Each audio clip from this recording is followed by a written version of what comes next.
Good afternoon, everyone. I'm going to start the proceedings today with an acknowledgement of country. In the spirit of reconciliation, Limelight Arts Travel acknowledges the traditional custodians of country throughout Australia and their connections to land, sea, and community. We pay our respect to their elders, past and present, and extend that respect to all Aboriginal and Torres Strait Islander peoples today. Thank you very much for joining us, everyone. My name is Kathleen Olive, and it's a pleasure to be the host of this session today with Dr. Nick Gordon. I'll introduce Nick shortly, but before I do that, I just wanted to remind you that you can drop any questions that you have for Nick in either the Q&A or chat function on your screen, whichever one is easier for you. And Nick and I will keep an eye on that and we'll put those questions to him either as we go along or at the end of the session, whichever works out. And we'll probably talk for about 45 or 50 minutes today. So that's how the session will work. Feel free to drop any questions or comments in there as we go along. But our presenter today is Dr. Nick Gordon, who for many of you, I'm sure, requires no introduction. But for those of you who have not yet met Nick, Nick is a historian with a research specialisation in the history of medieval and early modern Europe. He has designed and led tours for over 20 years with a focus on tours to Western Europe, to Asia, to Scandinavia and Australasia as well. And I think it's probably, he might correct me here, but I think it's probably Nick's own practice as an artist that led him some years ago to begin designing and leading very successful tours to art fairs and festivals. And that's what we're going to talk about this afternoon. Thanks very much, Nick. Yeah, thank you. Thanks for having me along. Right. So, Nick, I thought maybe we could start because cultural tours to art fairs and festivals, it's not something that's particularly common. It's an idea that you came up with about 10 years ago and have very successfully implemented. So I thought for people who are new to this idea, what's the premise of a cultural tour to an art fair or festival, given that cultural tours are normally about surveying things that are, immutable contributions to culture, but art fairs and festivals by their nature are very transient kinds of things. So what was the thinking behind this idea? One of the great things I think about an art fair, or particularly a large art fair or a large art festival, is that it brings an extraordinary amount of great work from around the world into one place, which is kind of, rather than having, which I suppose is why they exist, they came about with initially the Venice Biennale in the 1890s, and the idea of you bring the art from everywhere into one place and the art-loving public will come to that place because it's especially somewhere like Venice, you set it all somewhere very, very beautiful. Art fairs, which are more commercially driven, work in the same way too. So Art Basel was one of the first of kind of the art fairs, and that was set up by 3 Swiss gallerists who decided it was easier to get galleries to come to Basel and set up there than it was for collectors to travel around all the galleries in Europe. And I think they understood something, both groups understood something in setting it up, that kind of it takes a lot of the difficulty and the time between places out. So to say, see everything at an art fair, you would have to travel around the world to be able to see it all. Whereas you've got it in one place, it suddenly means that you can have often the best, or in other cases, the most innovative works in one place. And you move from work to work to work, or from exhibition to exhibition to exhibition. So that was kind of the initial idea, was that to bring a group of people to a place like that would be, you would be guaranteed to see extraordinary things, and you'll always see things that you haven't come across before. It takes a lot of the hassle of getting around to many, many different countries. And one of the ways that I think it works well as a tour is that you're able to take a group around and I suppose remove that stress and hassle of getting from venue to venue in a foreign city. So for somewhere like Venice, or for somewhere like Hong Kong, a place like the Art Islands in Japan, getting rid of those logistical hassles for people and being able to bring them from place to place to place, I think allows people to relax a little bit more and really take in and absorb what it is that they're seeing, rather than having to kind of keep an eye on the clock and figure out, well, hang on, what time is the bus? How do I get there? What if I missed the last boat? Make all of those problems go away so people can enjoy the richness of the art on display. I guess with art fairs and festivals, they're not all created equal, and we can talk in a moment about how you think about selecting which particular fairs and festivals to craft a cultural tour around. But before we get to that, would it then be the case that fairs and festivals are also oriented differently, given that one style has quite a commercial focus and the other does not? Does that mean that at, for example, an art fair, you're more likely to find a selection of historic works as well as contemporary ones, and at a festival, you're more likely to find things specifically produced for the festival, or does it not necessarily work that way? In general, yes, it does work that way. So, an art fair which has a commercial imperative means that you'll have galleries who are, say, no, they're the gallery to go to if you want to buy a certain artist or kind of buy works that are from a certain period in art. And you'll have those, I suppose we could think of them as type of blue chip galleries that will have their Picassos on the wall. They will have an entire room full of Otto Dix, for example, if that's what they think people are going to be interested in. And those sort of galleries are very interesting because they have collections of artists that most museums around the world would be extremely envious of. And these are works that are on the market, so you can peruse them, and you do see an extraordinary selection of, I suppose, great modern artists in that. But at the same time, you'll have other galleries whose focus is on emerging artists. So then you'll see much more contemporary, much more innovative and unfamiliar works. So you get a balance in an art fair. Festivals tend to be much less commercially oriented, or their commercial interests aren't the primary interest. They're more interested about being able to maintain the fair over the course of decades than they are about making quick cash.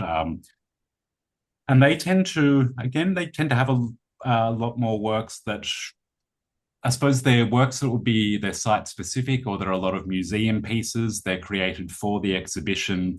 They're often too large to be shown. They're definitely not the sort of works you can hang up in your house. And those works tend to be works where artists are really able to push their ideas because the artist themselves isn't doing it because they need to sell the work. The artist is creating it because they have the opportunity to really push their ideas or put their ideas into a much larger, grander scale. And because that frees the artist of a commercial need, you're able to see kind of works that at a festival that you're much less likely to see in a museum, in a gallery, or at an art fair. So I am really putting a pin in the point of, how do you choose which one to organize a cultural tour around? But what you were just saying made me think of this question that I'd like to ask. So obviously a festival is set up for an art-loving public, not a consuming public in that sense, but an art-loving public, whether connoisseurs or amateurs, just people who enjoy looking at art, particularly modern and contemporary art. But in terms of an art fair, if I'm a gallery that, specializes in, yes, as you said, for example, showing works by Picasso, how do I feel about a cultural tour group coming to my stand in order to, enjoy the Picassos that I've got on display? It's not a museum. It's not set up for the purposes of a museum. It's a commercial event. What's the welcome like for a cultural tour group at a major commercial art fair? Like, for example, you've taken groups to Art Basel in Switzerland, for example. What's the welcome like there? On the whole, they're pretty welcoming. It's actually quite interesting. So I think the idea of the spectacle of the art fair is something that was realized after the fact, that kind of, yes, you do kind of get buyers who are kind of in the course of, say, something like Art Basel over the course of 3 days, hundreds of millions of US dollars worth of art is changing hands. On the other hand, you do have the general public who are going there for the spectacle of it, for the experience of it, and that buzz of a fair.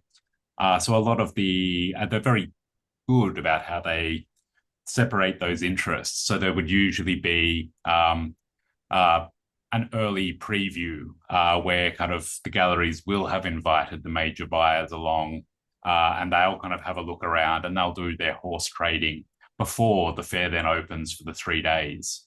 So there still is art being sold in those 3 days, but it becomes much more about allowing people to enjoy the spectacle. And it's kind of, I suppose it's an interesting ecology behind that, because it's in that period where a lot of the smaller galleries that focus on more experimental works or less well-known artists might well end up selling some of their work to people who weren't necessarily going there to buy. They just happen to fall in love with a work that happened to have a decent price tag on it, and they can have it shipped home, which is kind of interesting. But I think those larger galleries, the ones that do have kind of the works that any museum in the world would love to have on the wall, they're generally pretty welcome for you to come along. There's always a couple of gallerists or a couple of people from the curatorial team there who are happy just to talk about the work, because for the most part, I've found the people working in those galleries themselves love the works, and they're not just they're not salespeople. They are kind of art historians, they are curators, and they have that. They're very, for the most part, very happy to share it. In busier periods, or if you're going in with the VIP section, which is you get to go in when that horse trading is going on, then we usually just talk to some of the galleries in advance. They make a selection of which galleries would make an interesting, I suppose, tour on the evening to go through, and that way you can kind of avoid treading on the gallery's toes. So they're for the most part they're keen for everyone to enjoy their work. I suppose from the gallery owner's point of view, that means more people know the gallery exists, and that kind of they have this fantastic reputation for this or for that, which is, I suppose, an indirect benefit for them. But I suppose that's the thing that kind of, though there is a lot of, I suppose, money involved in the art world, it's for the most part full of people who are there because they love the art. And yes, some very entrepreneurial gallerists can make money out of it, but they're there because they love the art as well, and kind of all that talking around the art and an admiration of the art, and kind of sharing, have you been to this place? What about this place? Have you seen this? Have you seen that? So I think it's kind of, despite a fair being very commercially driven, it's still motivated primarily by a love of the art itself. Thank you. That also made clear, I think, how one of the unique possibilities of going to one of these fairs or festivals is an opportunity to see behind the curtain on the contemporary art world, a contemporary art market, which is fascinating as well. But there's also great people watching if you're there, kind of say during the VIP, or particularly the vernissage of a large art fair, because even people who don't necessarily have a lot to the art world get a lot of cachet and being seen at the vernissage. They get all their bling on. So it's also fun for the people watching. I was very fortunate in 2022 to get tickets to the vernissage of the Venice Biennale, because we were just coming out of COVID and no one really wanted to go. And of course, ironically, I got COVID at the vernissage, which was the perfect kind of gift. But yes, the watching the horse trading and the networking was all, but it felt quite illuminating.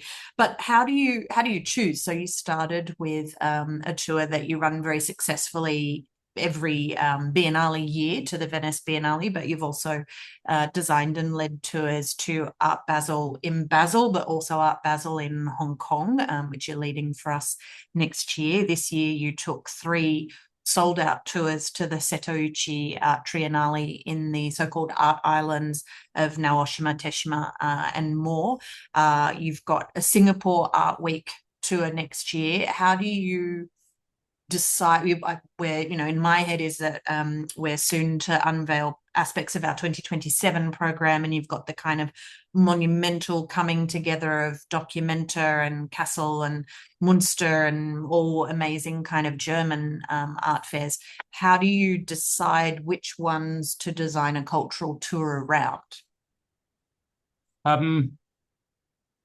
It's partly it's a few things. So I think one of the things that it needs is a degree of scale. So one of the things that usually shocks people who haven't been to something like the Venice Biennale or haven't been to something like one of the Art Basels, any of the world, is it's a scale that just you can't see in Australia. So there we have excellent similar events. Things, I know the Sydney Biennale is very good. The NGV Triennale every 3 years is also exceptionally good. But in comparison, they're tiny. It's, say, the largest one in Australia is less than 5% of the size of, say, Venice. So it's partly the scale helps, because the scale means, like, in any show, there's always going to be a wide range of material. There will be some works that kind of, an audience aren't going to respond to. There'll be a little bit of dross. There'll be an awful lot of highlights. So part of why the scale helps is that it allows us to craft a more reliably good program, because we know there's going to be a lot to be able to work with, a lot to choose from. That also allows us, as we kind of get to know a group's interests while we're on the ground with people, that we can then kind of craft parts of the program around, well, kind of, we know that people really love this sort of art in the group, so let's kind of make some extra time to go and see more of that. And you can only really do that in a fair that has enough scale, and I suppose also it also helps to have enough concentration in one place, that to go and see something isn't going to take, 4 hours to go off to the next site because the public transport broke and the roads are clogged and we can't take a taxi. I'm not describing any Australian city there. I'm probably describing every Australian city. But the scale helps, and a degree of concentration helps. The reputation of an art fair as well also helps, in the kind of, if they've got a reputation for being reliable, and that includes their timelines for when they communicate to, or when they unembargo information so that we can tell people what's going on. That also helps, having months in advance of knowing who's at least going to be there, which artists, which exhibitions are going to be on. That always helps, and that has to do with the reliability of a fair, and I suppose it's marketing to be able to let people know what's going on in advance. It also strangely is about the place.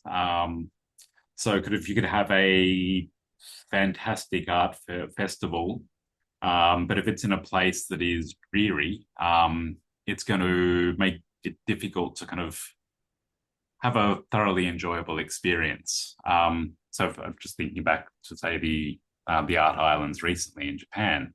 That is unlike the other fairs, it's very, very dispersed. You've got works of art that are scattered across multiple islands. The once you get to the island, you then need transport to kind of travel 10 k's into the interior of the island to get to the Valley of Rice Fields, where the works of art that you really want to see are. So it's quite, I suppose, dispersed, but it's a very different, it's the surroundings that form part of the experience. So the Setouchi Inland Sea has a very, a quiet beauty about it. So it's not kind of Sturm and Drang, kind of look at 300 meters of cliffs rise out of the ocean, but it has a very gentle beauty that makes kind of part of the voyage each day is on the boat, out to the island, appreciating, relaxing, especially when you get the sunshine as we did. It's a very beautiful, relaxing way to start the day, and then you move from different site-specific work, see extraordinary pieces of architecture as well as ephemeral works of art that are created for the fair. And then in the evening, kind of getting the boat back in the sunset is also very relaxing.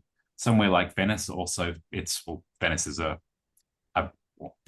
beyond compare. But it allows a similar rhythm to work throughout the day, that you get to be able to relax, and it's partly letting your eyes relax, your mind relax, but still be somewhere beautiful, which also forms a great contrast, I suppose, between looking at works of modern and contemporary art and then, say, stepping out into the Renaissance city, or kind of stepping out from kind of massive exhibition venues like in Hong Kong. And then you've got all the fun of Hong Kong itself and that kind of very different, that world that it's very different. And that contrast between the place and the exhibitions, I think, kind of helps make an art tour work. A lot of what you've described is quicksilver, having a scale that means that in amongst the dross, there's going to be a higher proportion of fabulous things as well. And the kind of mercurial backdrop of a beautiful place and the buzz and energy of people gathering in that place to see an experience. So how do you schedule Quicksilver? How do you choose what dates of an event to, for example, the Venice Biennale runs for the better part of the year. So how do you choose when to go in that window of time that a festival has, and how, given that you often don't know until very shortly before the event opens who's going to be there and what they're presenting and what the buzz is, how can you schedule, we schedule to the minute. How do you schedule days when you don't actually know yet what the group will be seeing? That's a question that kind of I can not give an answer to that will please our operations team. Because it is by its nature, as you're saying, you don't know exactly what you're going to do until it opens. And there are some things though that you know that you can lock down, that that kind of you'll have exhibition lists. I'm thinking of, say, well, somewhere like Venice, where that the museums and art foundations that are all set up in Venice, they will kind of announce what their major exhibitions will be. And you can usually, from those, you can lock in a few things that go onto the definite list. Then kind of you create a short list, so you'll know that kind of there are certain pavilions that you'll almost always go and see, just because they'll be of interest to the group. And then kind of you create kind of a longer list of some of the other exhibitions that are on. But then a lot of it comes to, say, somewhere like the Venice Biennale, where there's also all the talk in the background and things that you kind of find out about, and kind of people are talking to one another about what's on even before it opens, and all that kind of information that is embargoed until the last minute. But you still get a sense of, I suppose, a core list of things, and that gives us kind of, I suppose, the skeleton that will then build the rest of the tour around. So, say, in the case of Venice, for example, part of that putting the flesh on happens when I turn up before the group and go and see about 120 exhibitions in 4 or 5 days, and that's going through the long list and whittling it down and working out all of the options and how to combine those in a way that kind of is partly the easiest on everyone's feet. So you're not going back and forth too far. So you kind of focus on, well, this area of the city has a great concentration of this year, so we're going to go there for half a day and see these things. Then we'll have some time on the Vaporetto, so we're off our feet, and then we'll go to that part of the city and we'll see these things. So that kind of allow, but I suppose, yes, there is always at the last minute, kind of before the group arrives, somebody running around and kind of making those assessments from a long list of what we add to that skeleton that we've built. Does this make sorry to interrupt, but does this make an art fair in some ways easier to schedule than an art festival tour, because you know who's coming to the fair, you've got the ground plan of where all of the stalls are, you more or less know what most of those galleries specialize in, the kind of art they present? Does that make the operational side of doing an art fair tour slightly less stressful than doing the operations of an art festival tour? Um, yes, yeah, mostly though, because the art fairs are very, very concentrated. So they'll have the main events, they'll have the main kind of sections of a fair um, in one or two places. So, the logistics are quite easy because you'll need to turn up to this place with the tickets that mean we can just walk in and we can we know from experience, I suppose, roughly how many times you'll need to visit, how much free time people will need to be able to uh, experience the art fair as well as be able to see the things that are of most interest to them and provide kind of that variety. But one thing that we like to do with tours is to make each day have an overarching structural theme and to make each tour work through some kind of a theme or a chronology each day, building on the day that came before.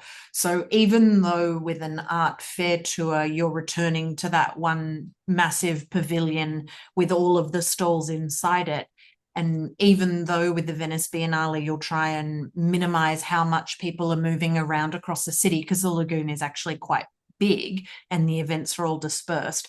How do you structure, once you know what's on, how can you give that overarching narrative to a day or to the tour? Or does a fair or a festival tour not work in that same kind of narrative way? It depends, I think, because say something like the Japan's Art Islands do have a very compelling narrative behind them to do with I suppose, the vision of the Benessa Foundation and the Futake family, who are kind of behind the foundation, where part of the story of that is how an art festival is able, how the arts are able to regenerate a local economy that was collapsing, both its economics, but also kind of those islands becoming depopulated. People were moving out, so there were no more children being born on some of them. Schools were then closing down, all the infrastructure was disappearing. Some of those islands had less than 100 people left living on them. So a festival like that has a very natural narrative, I suppose, behind it about kind of, well, while we're seeing these fantastic works of art and architecture, we're also coming to understand exactly how a festival has been able to revive a regional economy so successfully. And that kind of allows us to kind of visit this part where the epicenter where it started, and then from that being able to move on to kind of newer islands they're moved to, where you can see that process of transformation taking place. That's kind of an interesting story to be able to tell. For something like Venice, or for something like looking at, say, Singapore, I suppose it becomes more of a conceptual narrative rather than kind of a narrative. It's more conceptually focused. So kind of there will be certain themes that come out of each of these fairs or festivals, and being able to focus on a theme to kind of look at works that are united by that theme or united by a concept in one day reduces some of the mental legwork that you have to do at a fair. That you're not going from kind of looking at this to something entirely different. Your head has to jump from that, then to here, then to here. So thinking of the last Biennale, for example, there are a lot of works that had a theme running through them of post-humanism and different ideas of post-humanism. So we could start with the concept. It's relatively easy to grab hold of in 5 minutes, but then just think about that in different ways artists are using that concept in their works, or kind of works that are about the different effects of colonization in different parts of the world. And they're not just all about European colonization. There's also, particularly from Asian countries, you'll get kind of histories reflected in the artworks you see that are also partly about intra-Asian colonization, which has been happening for longer than Europeans have been in Asia. So you get these different aspects, I suppose, different themes that emerge. And that allows us, I suppose, to give some sort of a thematic structure to the day, which reduces the kind of, I suppose, the mental legwork you have to do from day to day. So in the case of, say, Singapore next year or next January has a very, very strong focus on emerging South artists from Southeast Asia and different Southeast Asian identities, which is, I think it's kind of, it's leading the region and providing a venue for those sorts of things. So that then gives us a framework to kind of, well, we can look at this aspect today, or artists who will engage with this theme, or kind of these are artists who are working with traditional media from the region and that sort of thing. So that gives us a way of being able to, rather than, I suppose, a regular historical narrative, it gives us at least a conceptual structure to work with. So you've got the skeleton of the tour that you've devised and worked out and put on sale before the programs are ever really announced, and then you've got the flesh that you put on the bones when you do your mad kind of pre-tour run around and see all of the exhibitions and work out how to structure in those thematic and conceptual and media-based forms that you give each day. What clothes do you put on that body? In other words, how does a typical day on an art fair or art festival tour work? Normally on one of our tours, 9 a.m. talk in the hotel, 10 a.m. visit these sites, lunch at leisure, afternoon option to do this thing, etc., etc. How does it work on a fair or festival tour a day? Yep. So it can be a little bit more fluid. So I find that kind of what usually works is if people have some of the concepts to think about first thing in the morning, and that doesn't need a large lecture. That talking about the concepts behind something you haven't seen yet will only be confusing. And I think with a lot of contemporary art, a lot of the artwork doesn't have a codified meaning, and a lot of it's about how you as an individual experience, what you bring to it. And those different interpretations, I think, are part of what a lot of these works of art, particularly at festivals, are trying to create. But it's useful to have a little bit of background first thing in the morning, just as we're getting ready to leave, just kind of 5 minutes on, kind of, well, here's a couple of concepts of things that we're going to come across today. Then there's usually a chance to just sit back, think, and enjoy the environment while we get to the location. So kind of something like a boat trip is always great for that, because you can put your feet up and you can admire the great outdoors, or you can admire the city of Venice while people are talking to one another. So it gets a kind of there's something to think about, time to digest that thought.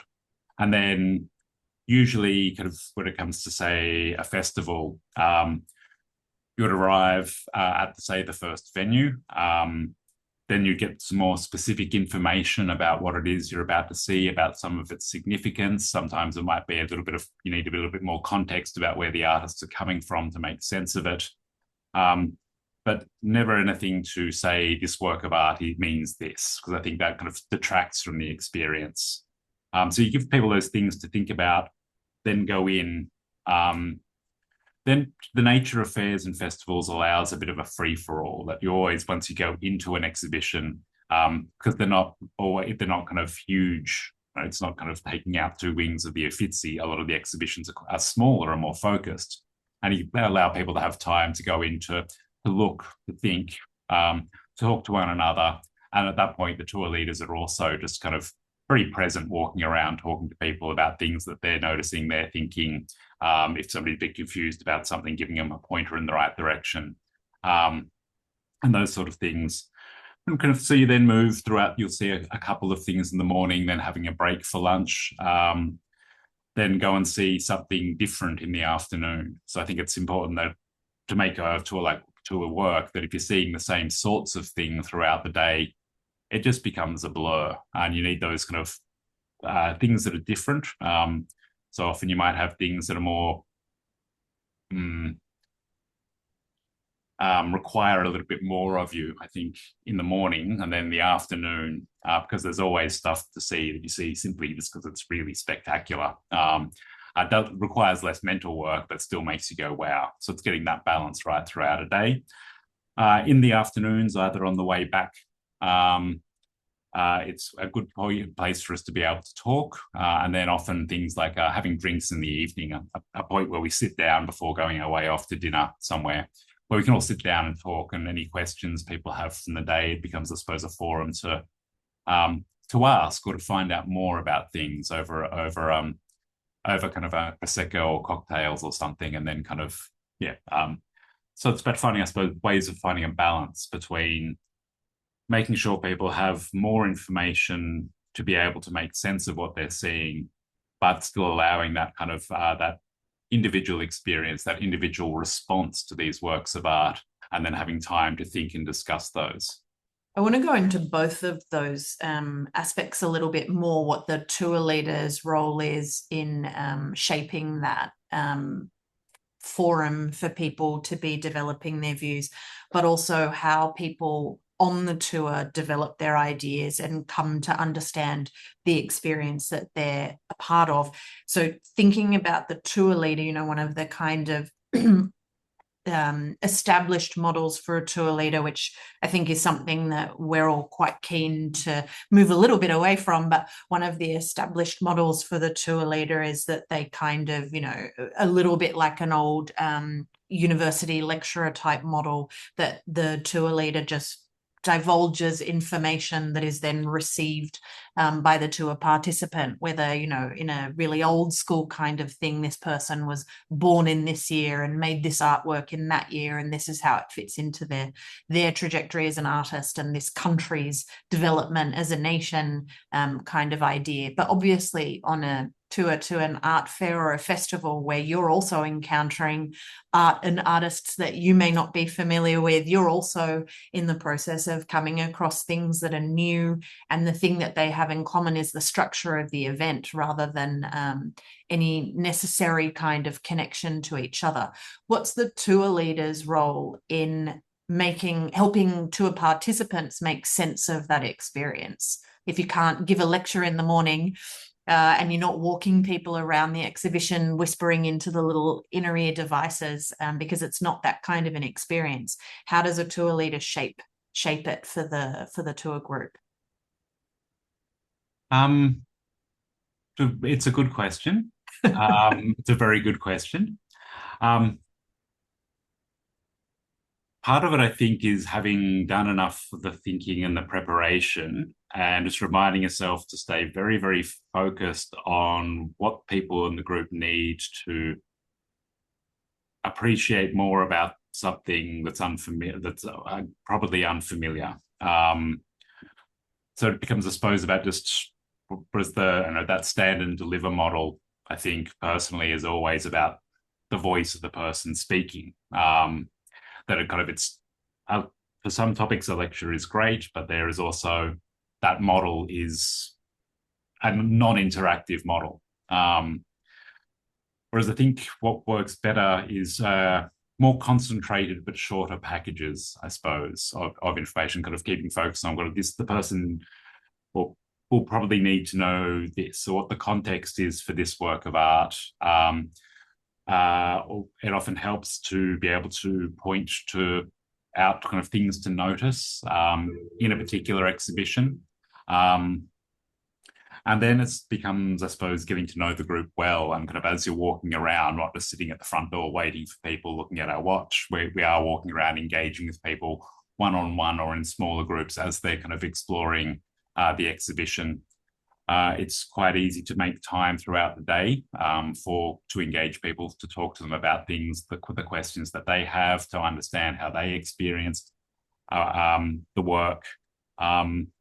And then that means you can then, once you understand a bit about what interests people and how they respond to things, it means it's very easy to suggest, well, I think of this afternoon, this one we go to, I think you will probably like it because it has this similarity, but this point of difference with what we've seen. So I suppose it's a much more dynamic way of tailoring the content of a tour around the individuals in the group. But as you mentioned, there is events where there are 4,000 artists' work being shown on display at a time. there are going to be works where kind of sometimes it's like kind of, well, I've never really seen this person's work before. I need to go away and look up a bit more about it, because there are a couple of things that come across and go, just look at it and think of, do you have any idea? It's kind of, no, I'll get back to you tomorrow once I've just read around and found out a little bit more about it. But a lot of that's happening in the weeks leading up to the fair, once we know who's there and kind of what's going on in the background. It's an interesting thing because your experience and the tour group members' experiences in some ways are not too dissimilar. So if I think about a tour to kind of iconic museums and galleries with very well-known and celebrated works of art, and I know this is a style of touring that you also enjoy, which is taking people behind something that they already visually know and maybe also conceptually understand as well, but putting it into a broader context that they may not have put it into before. And that's where the kind of discovery aha moment can be for people on those kinds of tours. But on a tour to a contemporary art fair or festival, there's a bit more of the shock of the new. People may not have had time, we develop our ideas in relation to the discussions and the reading that we do about things, but they haven't had time to read the reviews yet, or they may never have heard of this artist before. How do you make space for those ideas, people's personal responses to what they're seeing, to develop and form, rather than just that first kind of response, which is, oh, I really don't like this, or I really do like this, or I really need to know more about this? How does that develop for tour participants over the course of a tour? Mostly through talking. As kind of, as you mentioned, kind of learning through discussion and sharing of ideas and sharing of experiences, and then also just providing some extra content to kind of, but not to try and change the way somebody experienced something, but just to kind of something that might kind of affect how they understand something. So kind of it's, I don't know, if somebody really doesn't like something, there's not much point trying to convince them that if why spend time convincing somebody to love something that makes them want to vomit? It's just like, it's when you could instead be kind of focusing on, well, kind of, this person's actually interested in this sort of thing. So kind of more information about that will help them understand and appreciate what's going on. Whereas sometimes I think there are works where people can have a kind of, I just so about it, kind of not a very strong reaction one way or another. And I find that can be interesting too, about, well, why didn't this work elicit a stronger reaction? Part of what can also help too, I suppose, is a very practical and easy thing to do, especially in the days of WhatsApp, is that kind of it's very easy, especially for something like the Venice Biennale, which has things written about it over the course of months. It's very easy to kind of, well, here's an article about this, or here's a review of this exhibition of this person's work before they came here. It's very easy to circulate that information. And because most contemporary art in particular is all online, you don't need to wait for a journal to be published, because it's all immediate, it's online. Online reviewing is where kind of the core of the information for contemporary art comes from now, and that works, especially for fairs and festivals where it's all immediate and ephemeral. So there is no kind of knowing where to look to be able to get information and being able to pass that on, to pass things on that will. It's not so much trying to change people's mind about it, it's as much as it is about kind of, well, here's a different perspective that might kind of help you see the work differently or reveal a different aspect of the work for you. But a lot of those things are happening in discussion throughout the day, not just between the tour leaders and people in the group, but also between members of the group, of course, talking with one another and kind of comparing and contrasting with things they've seen elsewhere, and kind of sharing all sorts of information with each other, which is great to see. And no one ever queries your refreshments expenses that you bring back to the office after an art fair or festival tour. How did you manage to spend so much on drinks in the hotel every evening? It's a necessary to expense for forming opinions and sharing. Oh, it is, and I think it's kind of it's also a great way, I think, to end a day where you've Hmm. art fairs are very mentally stimulating, but they're also physically quite demanding on your feet. You're spending a lot of time standing and looking, and we do kind of structure in time to be able to sit and coffee breaks, ice cream breaks if it's the summer. But it's still over the course of days it's quite a lot of exercise and a lot of mental work too. But that's sitting down in the afternoon. And fairs and festivals usually run during the months where the weather is good. So it becomes a very nice way to start the evening.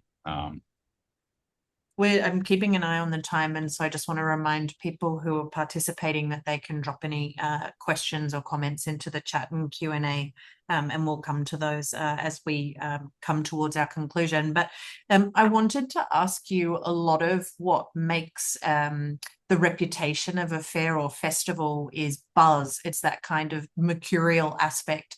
It might be positive controversy, like, I remember a few years ago, one off-piste event at the Venice Biennale got shut down for political reasons. And so some people got to see it and other people didn't. And other art fairs, I can think that some of the big commercial art fairs, there can be debates around provenance or the ethics of the commercial art world today.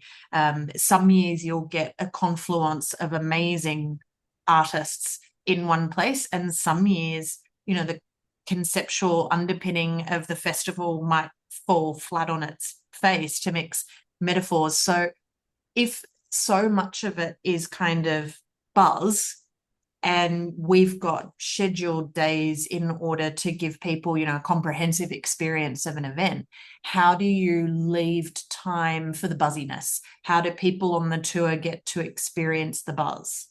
Yes. Um, it is a really good question, and I think that's about the getting the balance right between time where they're working as a group, but also that time to actually just be in the place. And that can also be part of the way you structure independent time, where you structure lunch breaks in, for example. So kind of at a festival, lunch times are also quite interesting because um, they give a very strong sense of being somewhere ephemeral, the vibe, because people are there enjoying themselves, having a lot of fun. You're seeing people from around the world, from different walks of life, all chattering away in kind of 100 different languages going on around you. And I think that is part of it. For something like an art fair, being able to kind of enjoy things like the opening nights or the vernissage, because that gives you kind of the ultra buzz, but also kind of a little bit of the enjoyment of people's costume choices, which is also I think it is also part of it, is kind of a sticky beaking at the way other people live. But yes, it's mostly about, as we would with tours normally, is I suppose being able to give people make sure there's enough time built into the structure of a tour that people still get they don't always have somebody in their ear. They've got time for individual experience, some time for independent exploration of whether that's of a gallery, of an exhibition. And I think that's partly also what allows people to kind of to not just stay focused on the artworks, but also just to absorb some of the buzziness, I suppose, of a fair or a festival. And it can be really quite fabulous, especially one of the things I noticed in Venice last time, and noticed in the Setouchi Triennale this time, the range of people who are visiting is getting broader and broader. A much more diverse audience is turning up at these events. So for something like the Venice Biennale in the past couple of years, I think that is a very good reflection of an effort to have select artists and arts of work that are more broadly representative of the world and different people's experience of the world. Whereas the Venice Biennale, when it started off in the 1890s, it's international art, but it's all come from Western Europe and a couple of bits from Russia. Whereas now it's a genuinely global event, and that's reflected in the demographics that you see there today, from where people have come from, their age, their sex, etc.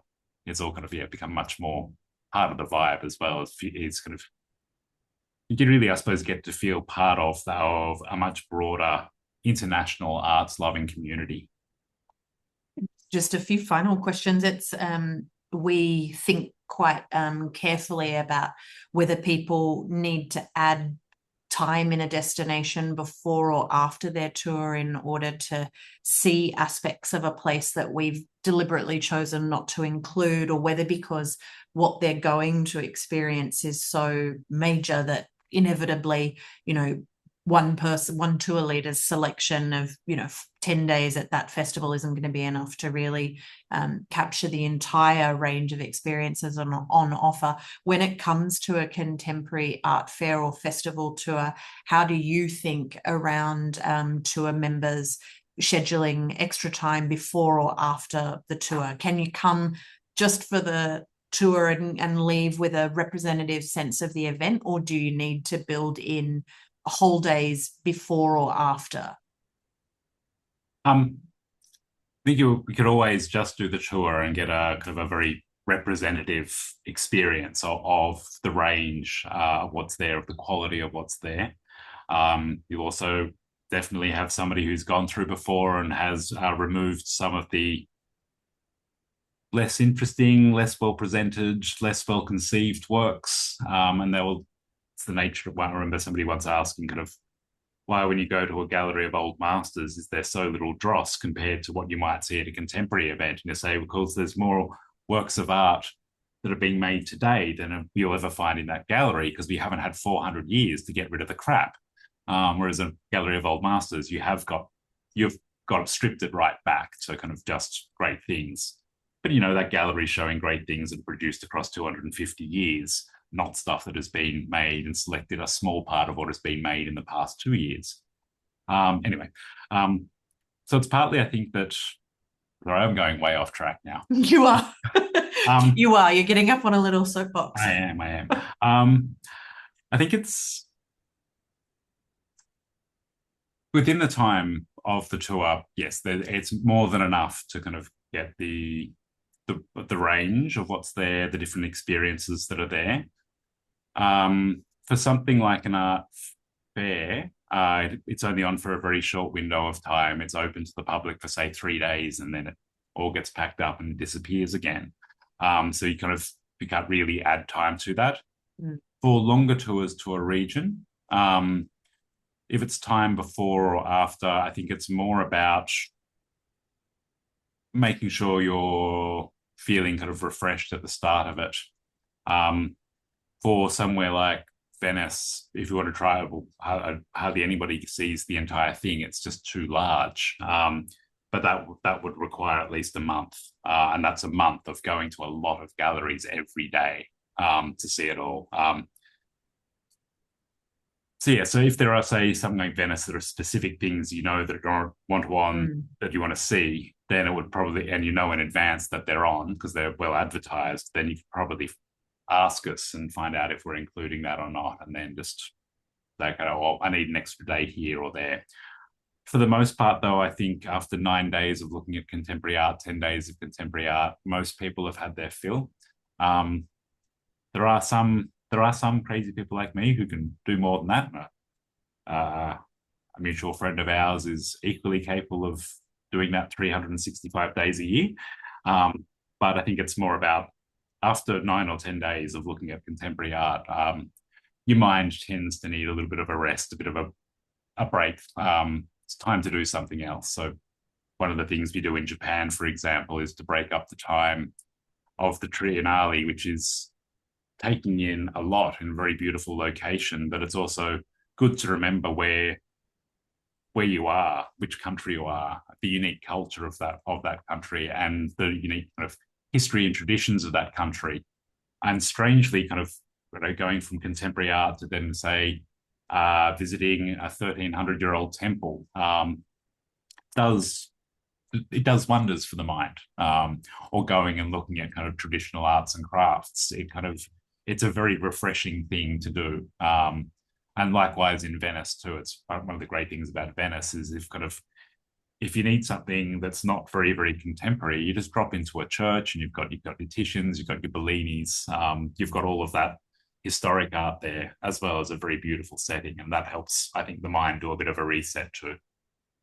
And of course, all of that amazing historical art, whether it's in Venice or that it's a temple in Japan, was itself once cutting edge contemporary art that people encountered and needed time to think about and talk about and come to terms with because it was so earth shattering and so innovative, just thinking of someone like Titian in Venice, for example. So yes, I think you've described the opportunity to be part of the moment of discovering the next great historic art movement that, I don't know, in 50 years time, people look back and say, remember that amazing Biennale of 2026 and the new wave of XYZ art that emerged at that event, like the Armory show of 1913 or, something similar.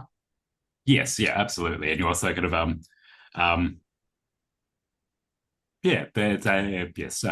had that experience recently with somebody on a tour who, not at the Biennale, a different tour, but was one of the world's experts on kind of the Venice Biennale, and that was amazing. So you kind of, do you remember seeing this and this and this? And other people in the group were also saying, oh, yep, saw that one, missed that one, saw it in Sydney, saw it here instead. So there is that kind of, I suppose that it's not competitive. It's that, I suppose, it's more about a shared joy and kind of sharing and remembering things. And then also, where was that? Yeah, I remember seeing it. It was 20 years ago. I don't remember where. And then somebody else reminds you kind of, oh, no, that's where it was. And kind of that sort of thing. It's part of that, I suppose, a shared memories, I suppose, of different places that people have been and seen. Yeah, shared realization that you're part of the zeitgeist. I think at those major kind of international art events, there are those artworks or installations where you think, in seeing this, I'm actually part of history. I think about what you said about the Anselm Kiefer work in Palazzo Ducale at the Venice Biennale some years ago, that group was there and saw that moment of history being made. So yeah, an amazing opportunity to be at the forefront of something and see it as it emerges. Nick, thank you very much for your time this afternoon. Thank you to everyone who's attended. And we, for those who weren't able to attend live, of course, this recording will be uploaded to our YouTube channel with all of the other recordings. And we hope to see you in a fortnight where you will again tune in to Nick and me, and I'll be talking about something very, very different. I'll be talking about going into the remote mountains of Italy's Apennines. So thank you again, Nick, for your time today. Thank you. Thank you very much, everyone, and good afternoon.